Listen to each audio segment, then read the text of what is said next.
Look at that map choice, Tetcher. RPG going full CE style, and they're taking us to Towers of Doom. And I do love it. I love that more and more teams these days seem to evolve into teams that can play any battleground, really. And China wasn't really known to be that flexible for a long period of time. But now, RPG, they take a little bit of a gamble, but... Oh my god. One of these teams is about to change its win ratio. 0%, 1 loss for both of these teams. Yeah, that is fantastic, actually. So let's see if RPG can sort of surprise their opponents a little bit here and maybe take a win on Towers of Doom. If there's one battleground where this could be possible, it is this one. Now, speaking of Towers of Doom, Tetcher, what do you think is very important in order to get a nice, solid constellation on this battleground? Globals and poke potential are the usual ones here. So Abathur, Dahaka, 2 very strong heroes here. Even Falcon, I would say, is a bit of a higher priority on this map than a couple of the others, just due to the fact that he can also get some great poke potential along with that global. And Bribe gets even more value on this map. Yeah, absolutely. Couldn't have said it better myself. Malthael once again sneaks his way through the draft here. Genji still seems to be a higher priority in the bans here. Even Abathur, for the reasons we just mentioned, you know, the global mobility, the enhancement capabilities on most melee assassins. It's just such an important reason to ban him out. Also, of course, the toxicness can really slow down rotations when it comes to taking altars or contesting them. So there's many things that make this little slug very annoying to play against. We haven't seen an RPG Malthael yet. Have they played it? It will almost certainly be Chicken playing it if they do. Yeah. Question is, have they practiced it? Were they expecting it to get banned out every time? If they were, then it's kind of weird that they banned out Genji instead of it, because we know they can play Genji. And I think due to the way Towers of Doom is designed, like, the map is a lot more narrow compared to some of the other battlegrounds. Like Infernal Shrines, you have a lot of space to move around. On Towers of Doom, you don't have that much space to run around and run away from a Malthael. So if his engage is good, if his timing is optimal, then it's going to be even more lethal than on most other battlegrounds. Now, they don't go for him. They go for Li Ming in a Noobrek to really deny this counter that Disintegrate poses to the Cocoon. I like it. Yeah, and also this is still adding a Noobrek against Uther, which is less than ideal, but you can play around it. There are builds you can run with Noobrek that could still get some good value of it. Yeah, definitely. And if you Cocoon Uther, then you don't have to worry about his potential countering, right? About the Guardian of the Ancient Kings, which provides so much bonus armor to stunned and rooted targets. So it all comes down to who reacts first. Is the Cocoon on point? Can the enemies shred it in time to give Uther his value or not? Now, SPT, they don't go for the Malthael either. Instead, they focus on global and more burst damage. Yeah, Malthael, so far, being neglected. Neither team looking to pick him up. We might see him removed in this first ban phase here. Yep. We will have second ban phase here. Support still needed for RPG as well, so it's very likely that they will ban one of those out. SPT, however, may ban out, say, the Malfurion or something along those lines. The Ariel has also massively jumped up in terms of support priority. Yeah, absolutely. Although RPG so far doesn't really have a classic assassin to put next to it, but of course that can still be picked. So, as Tetra said, it wouldn't really surprise me if SPT wanted to take out one of the top tier supports out of the equation here so far. They're taking a long time, RPG that is. They're probably debating, do we want to play Malthael ourselves, or do we want to deny it from the enemy team? Because let's face it, they could still pick it up in theory. They're taking a long time here, and they ban it out themselves. Okay, there we go. Yeah, Malthael removed. No little Maiev neck piece coming in here. I don't know if you actually... Have you seen that? No. I have not, but it sounded next funny. Next time we see a close-up of Malthael, look at, like, just below his hood, the little neck piece he has. Okay. It's literally just Maev's face. Have you confirmation that it's actually supposed to be Maya's face, or is it just something you made up? Just what it looks like. Just what it looks like. Okay, okay. And speaking of Maiev, we have summoned her biggest nemesis, the Illidan. And I was about to mention Illidan here. We all know how strong Chicken from RPG is on that hero, and we all know how good he can be on this map, right? Because he's basically a pseudo-global. He can push in bell towers like crazy while always joining the fray in the nick of time. So I love the Illidan ban. Very, very smart calculation by SPT. Yeah, SPT have done their homework. They have put themselves in a good position by banning out the Illidan here, removing some of those high priority heroes for RPG. So now Zeratul is still available. So this would be the next go-to for Chicken here for RPG if they wanted to. And to be fair, Zeratul into a Li Ming full combo could give them a crazy amount of burst if they can get the combo right. Yeah, definitely. It could give them a lot of value. Now, still a support that needs to be picked up, maybe too. Although I'm normally not a big fan of double support Li Ming compositions because oftentimes it feels like you don't have the kill potential necessary to get those resets rolling. And it looks like RPG fully agrees. They go for more DPS in Zeratul's Chicken, man. That is the hero that he once played initially that really caught our attention, wasn't it? Yes, it was. It was this hero, and they had such a good run on it. However, overall, as you can see, only a 30% win rate here, and this is because Zeratul, he can be that instant playmaker, but if not, he can be maybe a bit of a detriment. He doesn't add as much team fight influence throughout the entire team fight as someone like Illidan does. Illidan becomes a menace throughout the entire team fight. Zeratul either begins a team fight or ends it usually. Okay, here's something I want to see on the side of SPT at some point. Uther and Tyrael, those are two heroes that have invulnerable heroic abilities, right?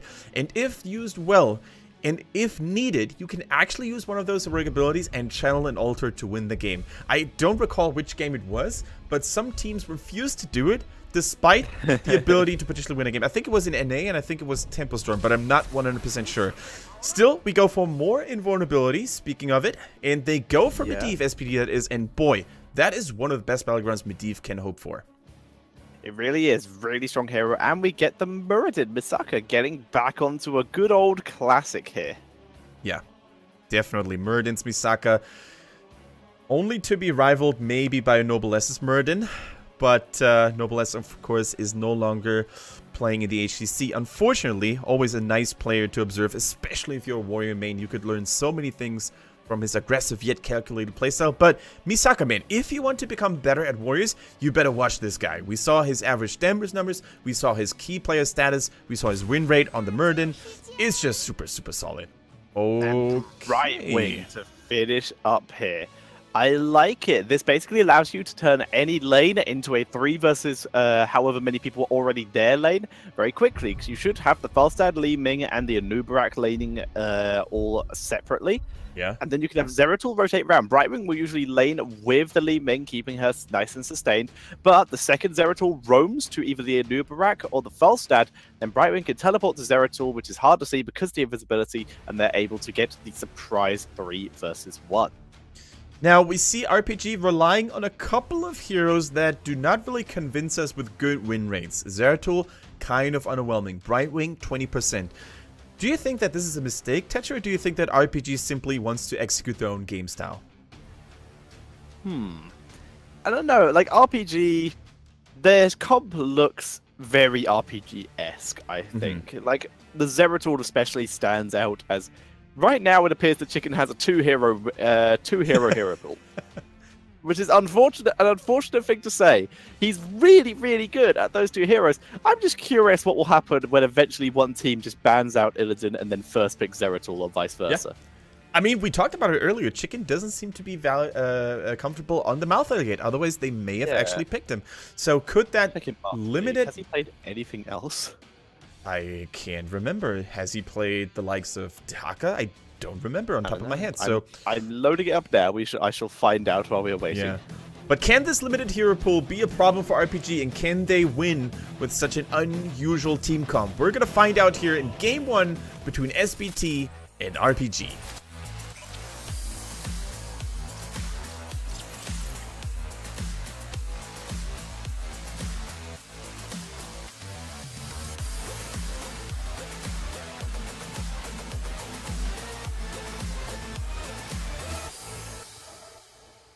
And while Tetcher is still looking up the hero pool of Chicken, I'm going to introduce to you the team in the blues, the big rival coming into this series. It is none other than SPT with Quan Zhao on the Greymane. Melody C on his Medivh, Misaka on Murden, Wings on the Dahaka, and ZZH on Well-Met Uther.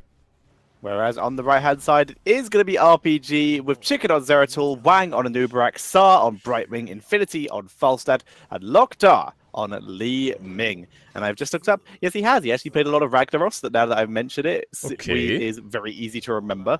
A fair amount of Dahaka. He's played Sonya, Alarak twice. And he's played several heroes once. He's played Varian, Diva, Valera, Murky, Uther, Artanis, and Thrall, all of them once. The only one of those he's won with is Uther. I was going to say Varian. He won once with Varian. Oh, Varian, Craigasm. Oh, I want to see more Varian. I can't believe that China has abandoned the one true King of Stormwind so much when in Phase 1 they relied so heavily on him. So much that in fact they went for like he abandoned life.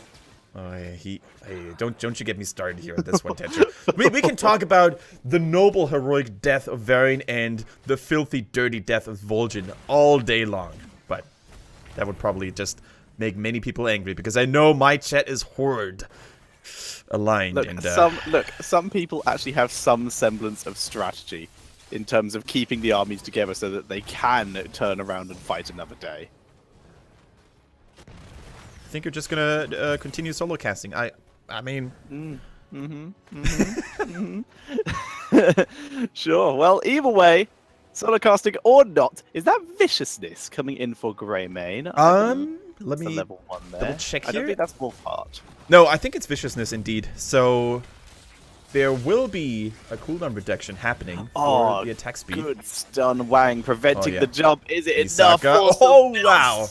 Another force of will, and that is going to be a save by the Medivh as they charge in. Medivh is the one who's punished. Muradin is very nearly punished as well, as Chicken at such low health is able to bait Medivh in, and Medivh gets picked off. Greed is a sin for a reason, and it's oftentimes punished by death. And that was a little bit too much for Medivh here. Not the best portal I've ever seen. But also, Chicken just being so low. He was just such a tempting, juicy target. It might have very well gone the other way around. That last tick healing by Brightwing and the Stormbolt that was slightly too short in range was just too much. Now, we see a nice rotation. Falstad flying in. And that might be kill number 2 here for RPG. They're turning it up in the early game, Tetcher. And that's why globals are so important on this map. It's a 1-for-1, but they have full control over this middle altar. And that is going to make it a 2-for-1 in terms of these altars, giving the advantage in this early game over the RPG. Now, is Towers of Doom the map that RPG was secretly practicing on and found a way to maybe overcome SPT? We will see. Let's face it, Towers of Doom is definitely a map that can be stalled out into the late game quite easily, right? You can simply just play passively, take bell towers back every now and then, stall the enemies from taking too many altars at the same time. And for that very reason, it is a map why viewers love it so much, because you tend to have the craziest of endings on Towers of Doom when both teams are struggling for their last tower core shots. And me personally, it was probably my most favorite map to watch. I would still say the Dragon Chest probably my favorite to watch, but this is a close second. It has definitely made its way up there. As RPG, grabbing more mercenaries. The sappers they took in the bot lane have already been kind of murderized, so not going to get a huge amount of value there, except for drawing a bit more attention from the rest of SPT. Whereas the rotation that they put in the top lane, Falstad and Zeratul, trying to take down Wings. No Brightwing teleport. Was not required. They wouldn't have got the kill anyway. 2 of the sappers make it onto the towers and the gate. 1 sapper gets slightly distracted by minions. They forced a lot out of Wings, though. They forced his trade to be used with full acid stacks. They forced him to use the healing fountain. So future ganks against the Haka might go off a little bit more easily. For now, though, the second altar phase has commenced. Only 1 tower in the bottom, and a nice gank here at the mercenary camp on the side of SPT. Once again, can they use their global ability? Can they win? Quan Zhao in the focus, but he's not falling. Zeratul has arrived. It's already a Nubarak who is taken out first. Sar's getting chased down. Dahaka with that AoE, able to get the kill. It's a 3-man kill exchange for just Greymane, who did take Wizard Duelist, so rip. But down goes the final Zeratul there. So that is 4 kills for 1 going over to SPT, and with that, they take control of this bottom altar. Falstead hasn't actually joined the fight. I'm not sure if he was saying like, okay, even if I use my flight now, I'm going to be way too late in the first place, or if his flight was on cooldown. For now, though, we see a replay of the fight here. So much is being used, but look at that Medivh shield saving Guan Zhao in the nick of time, buying his team enough time to finish off the aggressors. And that, I gotta say, man, Misaka predicted the movement path of Chicken. He threw his Stormbolt slightly to the left-hand side, which is basically the path he predicted Chicken to make while trying to juke. So really, really awesome game sense and prediction skills by Murden. Instead of throwing the Stormbolt straight ahead, he threw it to the left slightly, and Chicken had no chance to escape as a result. Yep, really nicely done. Xin Zhao putting on pressure onto Sa in the back line, giving his team time to try and burst out of the but the rotation's coming in, and this is where the RPG global composition gets advantage. But Li Ming counter-killed thanks to the drag of Dahaka as they turn around. Chicken is trying to harass ZZH in the back line. Wang tries to make it over the wall, but he is targeted down and killed off. It's a 2-for-2 right now, but that Uther healing makes it so that this fight is over, and RPG have to back up. I gotta say, though, this was basically a very clean fight by RPG, though. They didn't really make any major mistakes. Li Ming, sure, she could have maybe survived if she hadn't positioned herself so recklessly, but then in the first place, she might have not been able to get the kill against Greymane either. So, if Medivh had arrived a little bit early, this fight could have turned around quite handsomely, but the absence of Medivh made sure that Greymane could not get protected this time, and level 10 as a result here for SPT, because once again, they proved to be a little bit more efficient. They were able to soak a little bit better. Dahaka joined a little bit later than Falstead this time around, and as such, we see go for the throat. No cursed bullet here, because there's hardly any high HP targets to get value from. Indeed, which is cool to see. We'll see if they're going to be able to chase down and execute heroes with that ability. They also have isolation to assist with this. Wang, a little bit far forward, does have Burrow Charge available, so he can, as long as he's near enough to his wall, go over the wall. Instead, he just goes into this small corridor that he has here. Yep. But that's 2 more sappers moving on to the bell tower. This bell tower has taken 5 sappers now, but is still holding itself together as Heroics are hit for RPG, and Emerald Wind coming in here from Brightwing. Yeah, also Force of Will here on the side of Li Ming, but a huge engagement by the VP, countered by the Leyland Seal though, and Zeratul Chicken in the process has to say goodbye for now. The Gust is used, Barely C is pushed towards the rest of it, RPG, but Falstad at least remains safe. With Zeratul being taken out though, once again, RPG forced to retreat as SPT are going to take a core health lead. Yeah, for now, the first time they get a lead over their opponent's Affinity, needs to be careful. Barrel rolls to safety. There we go. But yeah, Wave of Force on the Li Ming. I mean, there's no Disintegrate needed necessarily because the Noob Rack is on your own team side, right? So you don't have to pop the cocoons. It gives you a little bit more burst damage in general, and can oftentimes... Yeah, more burst damage can get your combos off, your resets off a little bit sooner. Against Medivh, though, do you want to go for more burst necessarily, though?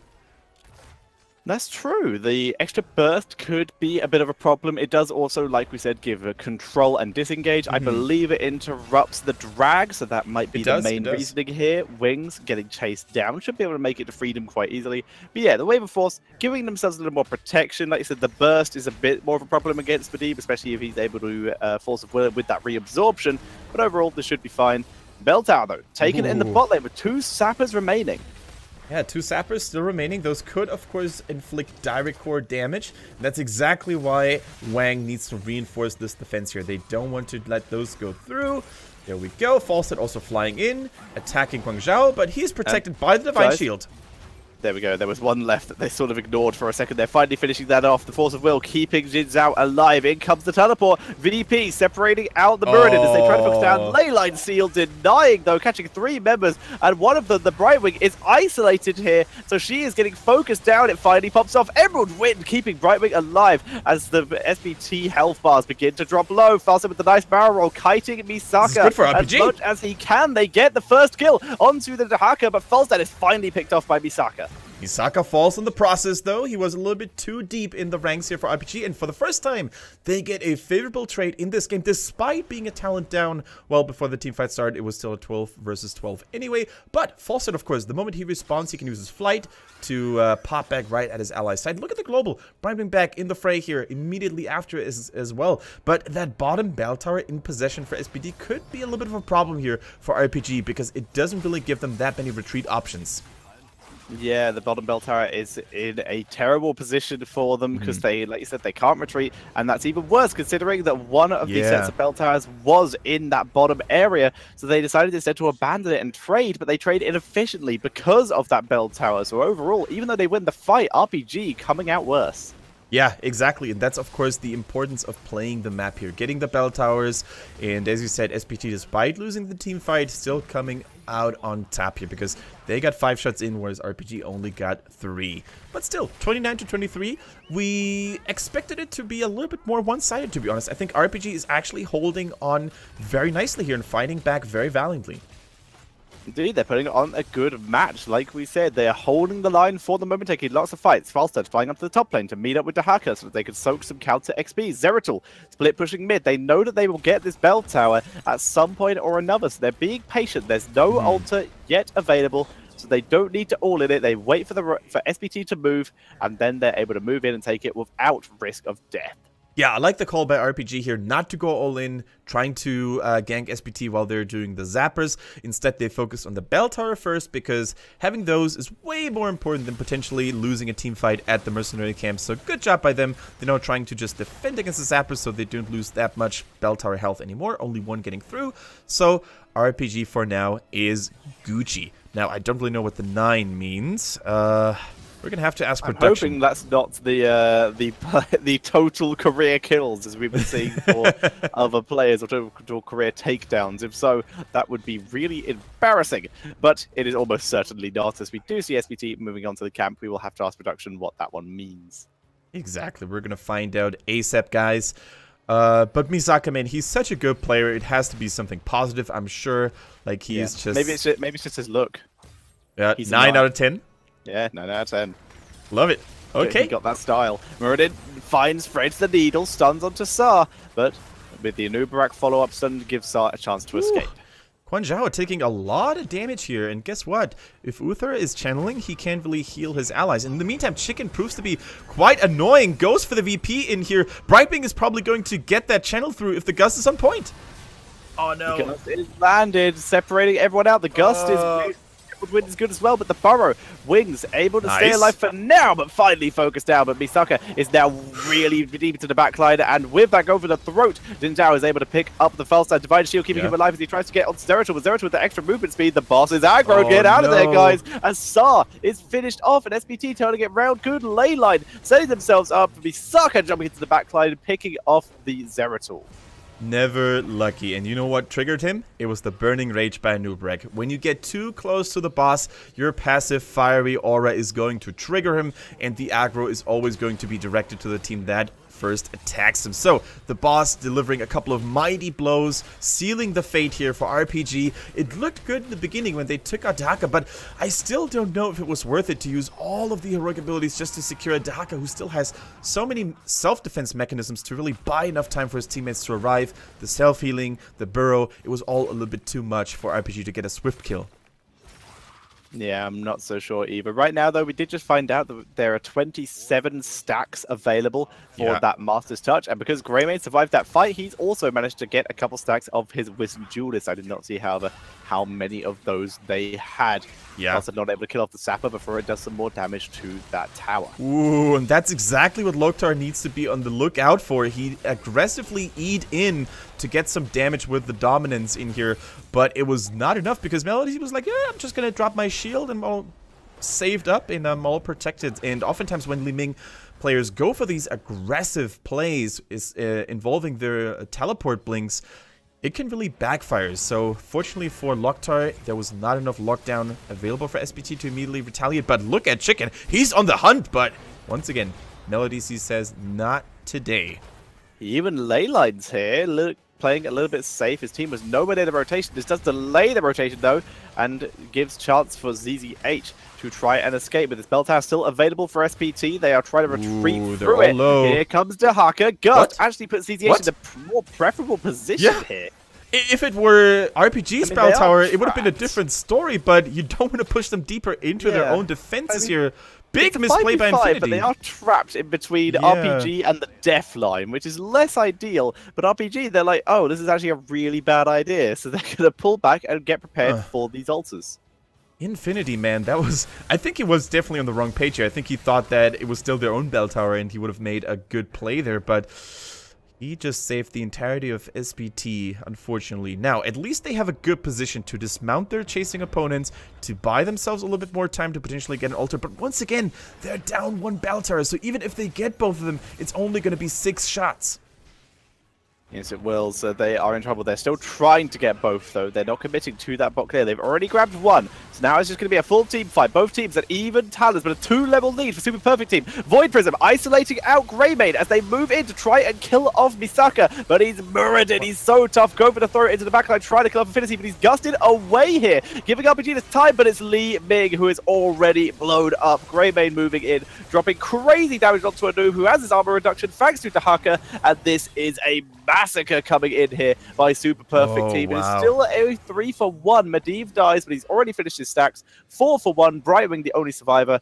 And Super Perfect Team grab those shots. An absolute bloodbath. SPT dismantling RPG, killing 4 people, and only Brightwing left to be alive. But look at that replay. Why doesn't the VP come on the left here? They go for the VP on one Greymane.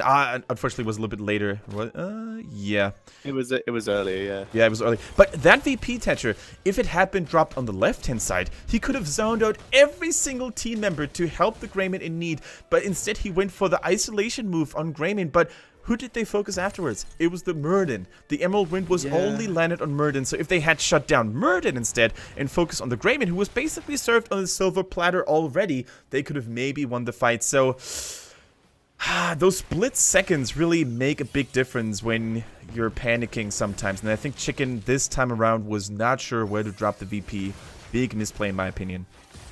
Emerald Wind used in advance here, as that was is nice, the though, wave of force to clear out these sappers. They know that every sapper counts right now, because currently there are enough bell towers under the control of SPT to equal lethal, and the boss is not too far away, so they have to make sure that nothing happens to their core. They need to protect every location right now, and this is an issue. They need to take this bell tower back, they need to protect the boss, they need to stop sappers coming in. Ooh, double stun, rewind. RPG, so many stuns, the heavy impact as well, but Sa still able to survive thanks to the shield dust. Yeah, the shield dust being a real lifesaver here, but beautiful action by Muradin. The Battle Dwarf jumping in furiously and using the rewind. 6 CC chain overall, but I just can't help and feel like SPT is playing this like Fnatic against Dignitas at the mid-season brawl. They constantly defend this bottom bell tower, never really allowing RPG to move out here, while constantly applying some pressure with mercenaries and minions as well. And this is basically, once again, a really bad spot for RPG to be in. The bottom lane is covered for SPT. They only have to close the gaps here in the middle and maybe secure themselves another outlet. This could be match point. This could be lights out for RPG if this channel goes through. Oh my god.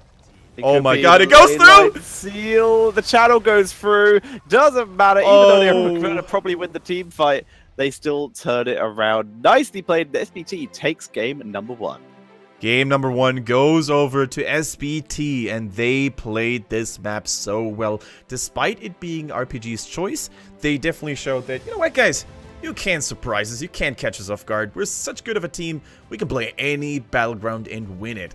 Kudos, though, to RPG, especially in the early game. They had a couple of really, really good team fights, and, you know, they definitely showed some sign of life here, and SPT, excuse me, definitely can't take this series lightly. Yep, RPG on the backdrop, but SPT, couple wonky moments, but overall, their superior play won out in the end. Let's see if they're going to be able to keep it up. They need these 2 points to remain equal with CE moving into our last day of the first rotation. Remember, we do go around the full rotation of teams playing against each other twice. Yeah. Next week will be SPT versus CE overall. But if SPT do lose the next game versus RPG, then they're going to be going in against CE 2 points behind, meaning they would have to 2-0 to remain tied or ahead. Yeah, by the way, Tetcher, how do you manage to, you know, wear 2 different shirts in the same picture? Because if I remember yesterday, you were, Grubby was using the same picture, but it was a blue shirt. How do you do it? That would be because your green screen stuff removed the blue color from my shirt. It's more of a turquoise stuff, and it makes it green.